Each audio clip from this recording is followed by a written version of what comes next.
berubah menjadi batu? Bukan, ini bukan cerita rakyat Malin Kundang yang bercerita tentang kutukan sang ibu hingga si anak berubah menjadi batu. Tapi ini benar-benar nyata. Ya, seorang bayi berubah menjadi batu. Kasus bayi membatu terjadi pada wanita asal Maroko bernama Zahra Abu Talib. Dalam tubuhnya terdapat janin yang sudah berubah jadi batu. Kisah mengerikan ini bermula ketika Zahra Abu Talib mengandung anak pertamanya di usia 26 tahun. Tiba saatnya ia akan melahirkan. Zahra dibawa ke rumah sakit di daerah Casablanca, dekat tempat tinggalnya di Maroko, untuk menjalani proses lahiran sesar. Zahra bercerita ketika ia berada di rumah sakit, ia begitu ketakutan setelah melihat seorang pasien perempuan meninggal dunia saat proses melahirkan. Peristiwa ini membuat Zahra trauma dan khawatir akan mengalami hal yang sama. Ia lalu memutuskan untuk kabur dari rumah sakit dan menahan rasa mulas dan sakit selama 2 hari hingga tidak jadi melahirkan. Setelah 2 hari menahan sakit, ajaibnya sakit yang luar biasa ini berhenti begitu saja. Zahra pun mempercayai mitos bahwa ia mengalami kasus yang dinamakan bayi tidur. Dan untuk mendapatkan anak, Zahra memilih jalan adopsi. Ia telah mengadopsi 3 orang anak. Cerita tidak berhenti sampai di situ saja. Saat usianya sudah menginjak 75 tahun, rasa sakit yang pernah ia rasakan saat mau melahirkan tiba-tiba kumat lagi. Setelah dibawa ke rumah sakit, dokter mengira Zahra mengidap tumor pada ovariumnya. Namun melakukan scan, ternyata dalam perutnya tersebut terdapat bayi yang telah membatu dan menjadi mumi. Mengeluarkan janin yang telah membatu lebih susah dan beresiko, sehingga biasanya terjadi komplikasi, misalnya ada perobekan di dinding rahim dan jalan lahir. Setelah melalui pertimbangan, akhirnya dokter memutuskan untuk tetap mengeluarkan janin batu ini agar kondisi Zahra kembali pulih.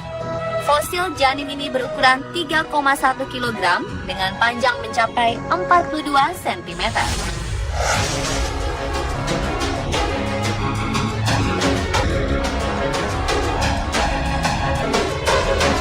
Peristiwa bayi menjadi batu tak hanya terjadi pada Zahra Abu Talib. Dalam kurun waktu 400 tahun, sekitar 300 wanita lainnya di dunia juga mengalaminya. Contoh lainnya dialami oleh wanita berusia 92 tahun di Chili. Di dalam perut nenek ini terdapat bayi yang tak dilahirkan dan diperkirakan telah berusia 50 tahun dalam perutnya. Bedanya dengan Zahra Abu Talib, nenek ini mengaku tidak pernah menyadari kalau ia sedang hamil. Bayi naas tersebut harus menemui ajalnya dengan meringkuk kaku serta membatu.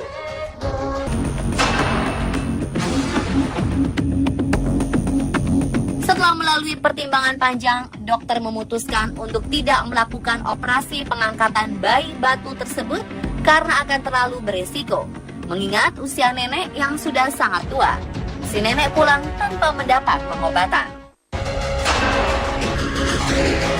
Kasus serupa juga pernah terjadi di Indonesia, tepatnya di daerah Jambi.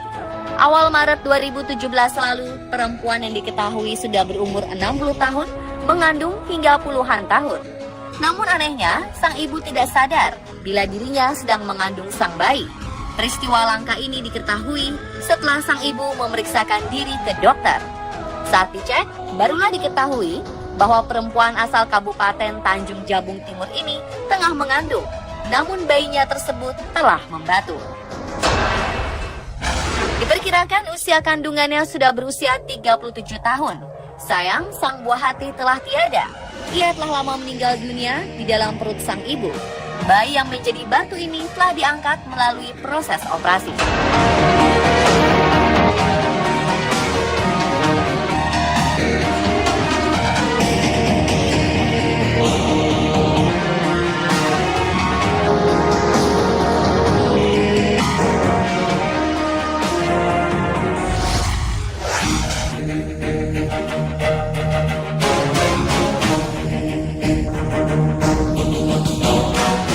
Kisah bayi berubah menjadi batu bukanlah kisah legenda yang tak nyata, seperti halnya kisah legenda Malin Kundang yang dikutuk menjadi batu. Di dunia medis, fenomena ini dinamakan dengan istilah bayi kalsifikasi, alias bayi yang telah mengalami proses membatu. Kasus tersebut dikenal dalam kalangan medis sebagai lithopedion atau bayi batu.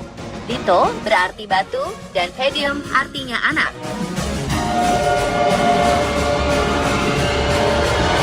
Dokter spesialis kandungan dari Rumah Sakit Bersalin di Jakarta, Dr. Musa menjelaskan bahwa sebenarnya bayi berubah menjadi batu adalah hal normal dalam reaksi pertahanan tubuh akibat kematian janin.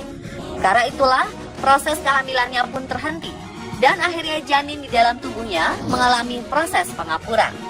Untuk menghindarkan tubuh ibu dari infeksi sebab busuknya organ sang janin, ia mengalami kalsifikasi atau berubah menjadi batu.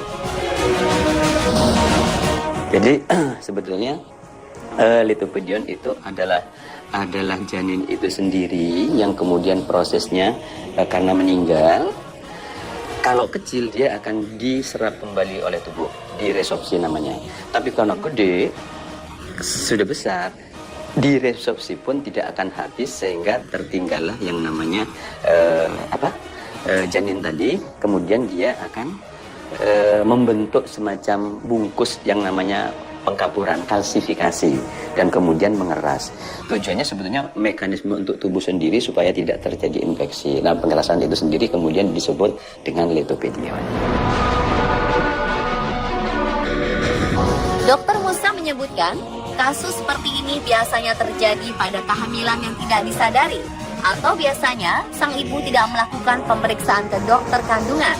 Begitu mengetahui dirinya tidak menstruasi beberapa bulan. Akhirnya baru ketahuan setelah sekian lama saat perutnya merasakan sakit yang sangat hebat. Kemudian lithopedion itu terjadi, itu kan ceritanya lama.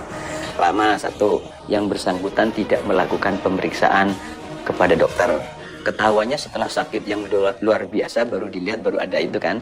Kalau sekarang kemungkinannya untuk terjadi seperti itu kecil. Kenapa? Sebentar-sebentar kita melakukan pemeriksaan dengan USG sehingga begitu janin 8 minggu tidak berkembang, detak jantungnya berhenti, sudah terdeteksi.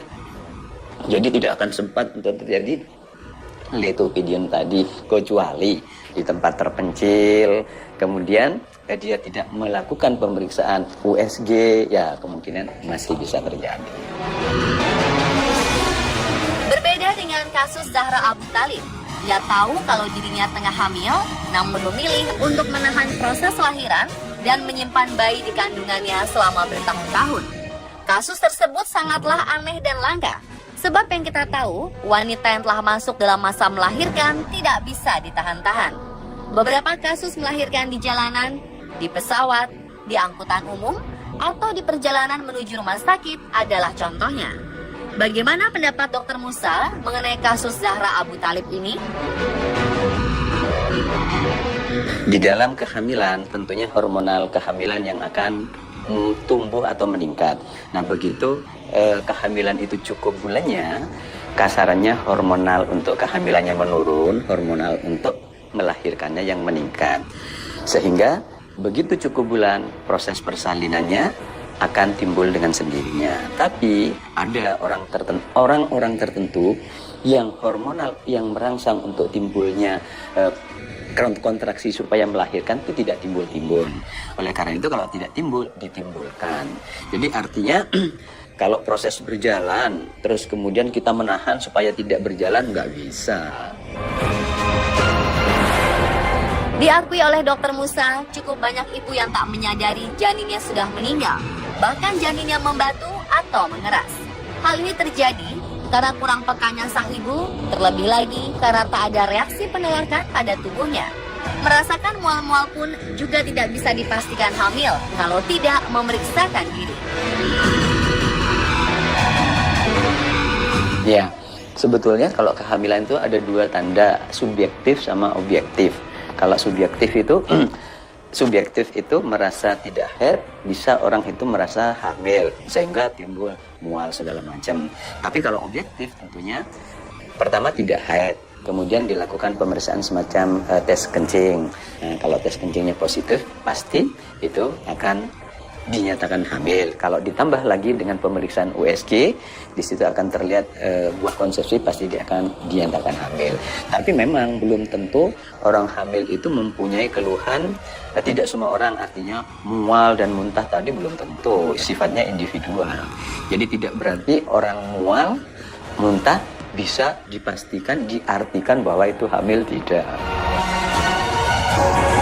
Bahkan tidak menstruasi atau terlambat menstruasi juga tidak bisa dipastikan hamil.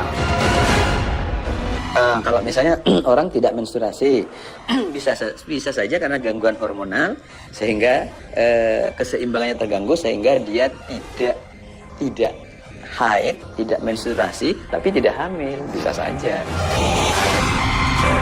Jadi cara paling benar untuk mengetahui sudah hamil atau belum adalah dengan memeriksakan diri ke dokter untuk dilakukan USG.